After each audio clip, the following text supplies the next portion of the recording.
साथियों अब हम पढ़ेंगे सेक्शन 67 BNS को। छोटी सी बात है कि ये मैरिटल रेप नहीं है। अगर आपकी वाइफ आपसे अलग रह रही है और इस संबंध में कंसर्न कोर्ट ने एक डिक्री ऑफ सेपरेशन जो है पारित कर रखा है, मींस डिवोर्स जो है आपका उससे हो रखा है, ये मान के चलिएगा। और इसके अलावा अदरवाइज़ जो है आपसे अलग रह रही है और उसकी सहमति जो है आपके साथ जो है रहने में नहीं है, पर जबरन जो है उसके साथ आप इंटरकोर्स करने की कोशिश करते हो या करते हो, तो ऐसी स्थिति आपको धारा 67 BNS के तहत जो है जिम्मेदार बना देगी।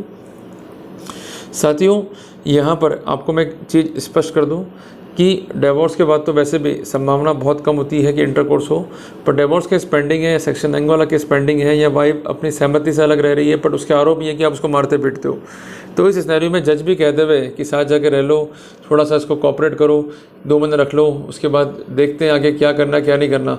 तो जज क्या बड़ी होशियारी ये करते हैं कि वो लेते हैं कि पक्षकारों के मध्य समझाइश की संभावना और पक्षकार जो है इस मैटर को सॉल्व करना चाहते हैं, तो इसलिए इस फाइल को इस तारीख को नियत किया जाए। अब आप अपनी पत्नी को घर में ले गए या उसके घर आप पहुँच गए और आपकी भी इंटरकोर्स हुआ, कल को उसने इस मामले में कार्रवाई कर दी, तो आपको मालूम है कितना गंभीर परिणाम आपको भुगतना पड़ सकता है। मिनिमम जो सज़ा है वो है 2 साल और मैक्सिमम सज़ा है 7 साल की। तो इन चक्करों में नहीं फंसना है। जब भी आपके भी डिस्प्यूट हो जाए वापस से आपको संबंधों की पुनर्स्थापना करनी है, मोटा मोटा मांग के बात चल रही है। तो उस स्नैरियो में अगर वाइफ लंबे समय से अलग रह रही है तो एक प्रॉपर लिखा पढ़ी कर लो, उसमें ये स्पष्ट कर दो कि हमारे बीच जो है इंटरकोर्स होगा और सहमति से होगा, और जब जब इंटरकोर्स होगा तो हम इसकी लिखा पढ़ी अभी तो करेंगे, मीन्स उसकी मैं कंसर्ट लूँगा हर बार, और जब ये मामला पूरा सेटल दिखेगा तो फिर कोई दिक्कत हमको आगे भविष्य में अगर दिखाई नहीं देती है तो मैं फिर लिखा पढ़ी या कंसेंटिंग को जो है लेना बंद कर दूँगा। क्लियर है होगी? आप एक बात समझिएगा, सेक्शन 63 BNS में तो आपको अधिकार मिल गया है कि अगर आपकी लुगाई जो है 18 साल से ऊपर की तो उसके साथ आप इंटरकोर्स कर सकते हो। क्लियर है?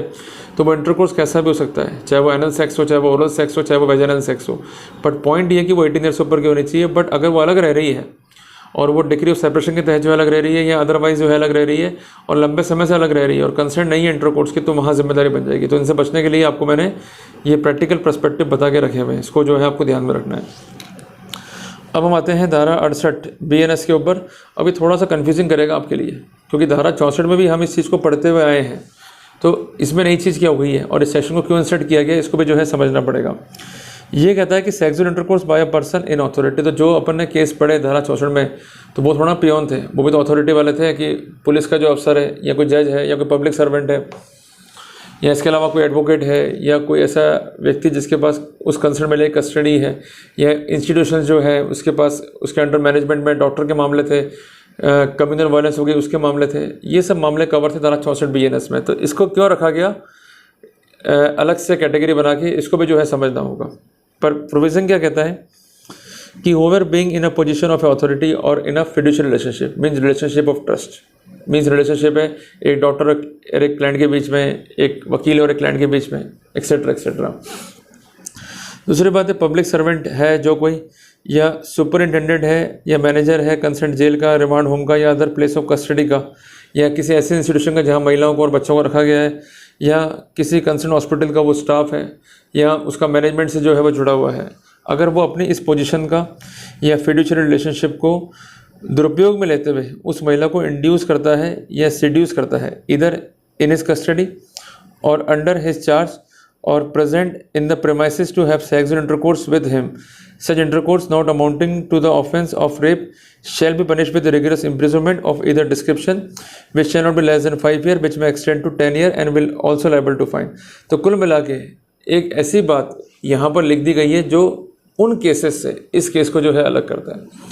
जैसे मान लीजिए कोई महिला है, वो भी उतावली हो रखी है सेक्स करने के लिए, बट वो अपनी इच्छा जो है जाहिर नहीं कर पा रही, बट आपको उसके मार्किंग सीन से ऐसा दिखाई देता है कि वो सेक्स कर लेगी यदि उसको इंड्यूस किया जाए या सीड्यूस किया जाए, उकसाया जाए उसको, कि कोई ना कोई उसको आप अश्लील फिल्म दिखा रहे हो, कोई ना कोई उसको आप जो अश्लील मटेरियल है वो एक्सपोज कर रहे हो, एक्सेट्रा एक्सेट्रा, इस तरह की स्थितियाँ दिखाते हुए। या एक अपन एग्जांपल लेते हैं प्रैक्टिकल, मान लीजिए कोई महिला जो है किसी ऑफिशियल के दफ्तर में आ गई, ठीक है, दोनों के बीच जो है रिलेशनशिप फिड्यूशियरी है, ट्रस्ट का मामला है, और वो ऑफिसर जो है इस तरह की बातें कर रहा है कि वो महिला जो है बिल्कुल चार्ज हो गई और अब वो तैयार है इंटरकोर्स करने के लिए, उसके बाद वो इंटरकोर्स हो गया, तो भले ही वो सहमति से है, आप कितना रोते रहो, बट वहाँ पर ये स्टैंड निकल के आ जाएगा कि आपने उस महिला को इंड्यूस किया या सेड्यूस किया। क्लियर है? तो कुल मिला के वो चीज़ें आपको मरवा सकती हैं धारा 64 में या धारा 68 BNS में। तो अगर उसके जो फैक्ट हैं, सर्कमस्टेंसेस जैसे होंगे वैसा का वैसा जो है आप पे चार्ज लगा दिया जाएगा। अगर वो जाती के साथ मेरा बलात्कार हो गया और मेरे साथ जो है जास्ती करी है तो धारा 64 BNS लग जाएगा। वो कहते हैं कि मैं तो सिर्फ अपना केस दिखाने गई थी या चर्चा करने गई थी, इससे मेरे को सेक्सुअल फ्लेवर के लिए जो है चीज़ें दिखाई और मुझे सीड्यूस करा, मुझे इंड्यूस किया और या मेरे बॉडी पार्ट को छुआ या मुझे इस तरह से इसने जो है प्रोवोक किया कि मैं जो है सेक्स कर लूँ। मैंने सेक्स किया पर मैं मजबूर थी और अल्टीमेटली हमारे बीच जो इंटरकोर्स है वो संपादित जो है हुआ है। पर कानूनन ये इंटरकोर्स जो है रेप नहीं है, क्योंकि आपने फोर्स का उपयोग नहीं करा है, आपने चालाकी का उपयोग किया है उसको इंड्यूस या सीड्यूस करने में, और अल्टीमेटली उस क्रम में जो है आपने सेक्स जो है परफॉर्म किया। तो सीड्यूस और इंड्यूस के क्रम में किया गया sexual intercourse by the authority will not amount to rape but it is also serious offence. ठीक है जी। और इसमें जो इंटरकोर्स की कैटेगरी है वो कैसे भी हो सकती है, जिसके लिए आपको धारा 63 BNS का जो है पढ़ना पड़ेगा। और सबसे इंपॉर्टेंट बात है कि जो धारा 63 BNS है उसका जो स्पष्टीकरण नंबर 1 है कि कोई मेडिकल प्रैक्टिशनर है या कोई मेडिकल प्रैक्टिस है, उसके अंदर अगर कोई बॉडीली पार्ट जो है इंसर्ट किया जाता है फीमेल की बॉडी में या कोई इंस्ट्रूमेंट जो है इंसर्ट किए जा रहे हैं तो वहाँ पर वो रेप नहीं होगा।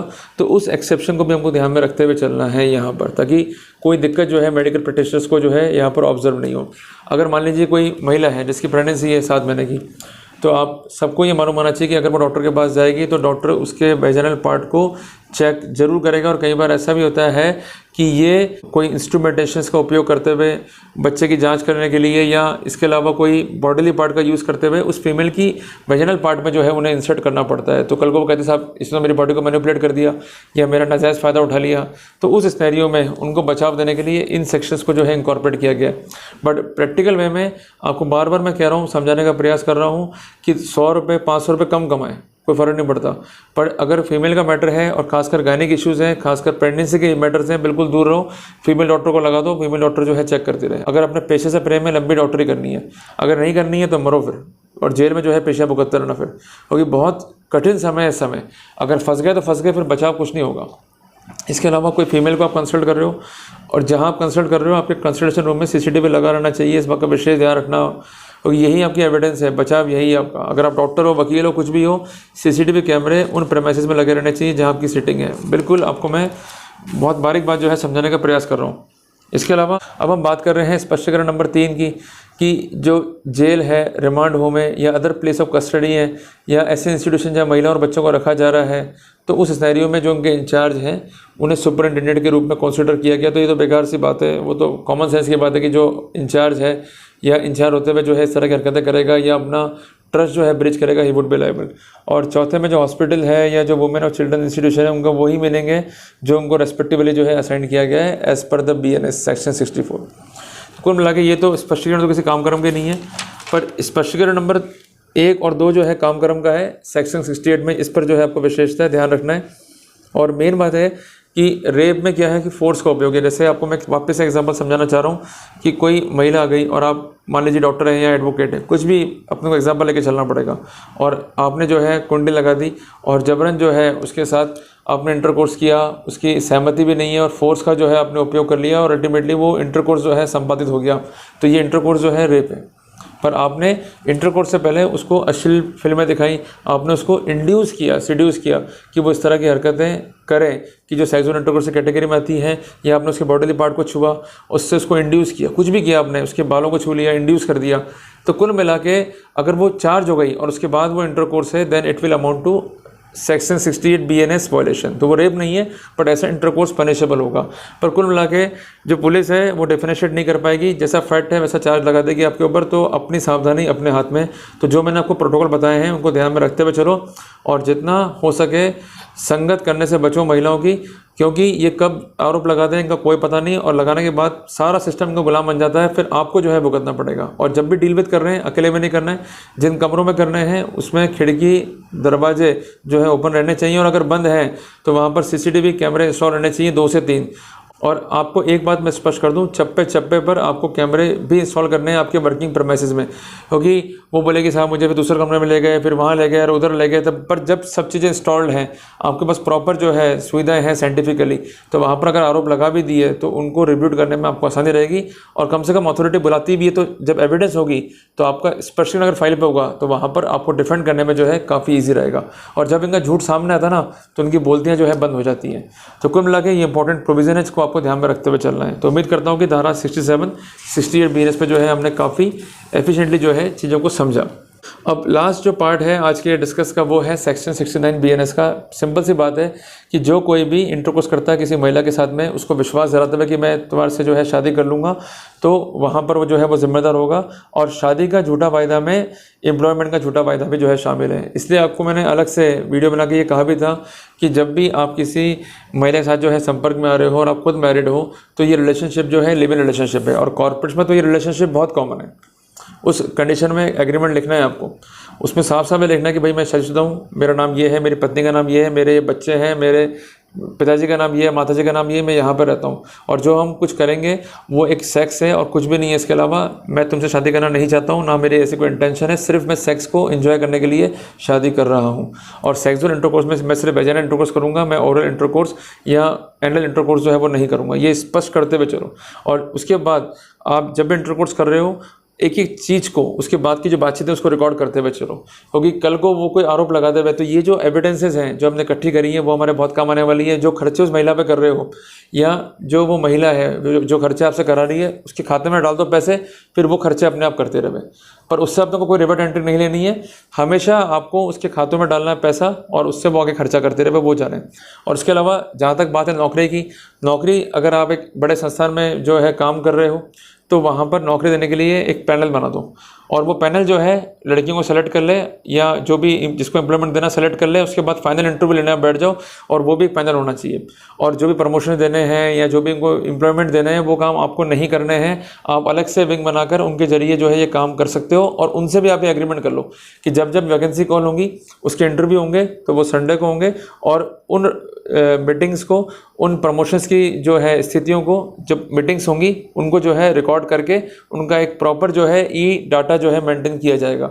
अगर ये चीज़ें बेसिक आपने समझ ली और उनको प्रॉपर तरीके से मेंटेन कर लिया तो वहाँ पर कोई दिक्कत नहीं होगी। अगर झूठे आरोप लग भी गए तो उनको खंडित करना, इनको तोड़ना, इनसे लड़ना जो है ईजी रहेगा। अगर एविडेंस ही नहीं है तो आप बच नहीं पाओगे। एविडेंस होगी, पुलिस बुलाएगी, आप एविडेंस दोगे, पुलिस भी एक बार को सकते में आ जाएगी, भाई इसके पास तो पूरा एविडेंस है मैडम, थोड़ा आप देख लो मैडम, राजीनामा कर लो। और अगर एविडेंस नहीं हुई तो पुलिस आपको नहीं छोड़ेगी, पुलिस आपका जीना हराम कर देगी, और आए दिन घर पुलिस आपकी आएगी और आप जो है परेशान हो जाओगे। तो जो कुछ भी कर रहे हो, आपकी ह्यूमन डीलिंग्स है, ह्यूमन ट्रांजेक्शन है, उसको सोच समझ के करो, otherwise you might be in the hot water. Clear है? तो साथियों जल्दी मिलते हैं एक नए टॉपिक के साथ। टिल देन जय हिंद, जय भारत।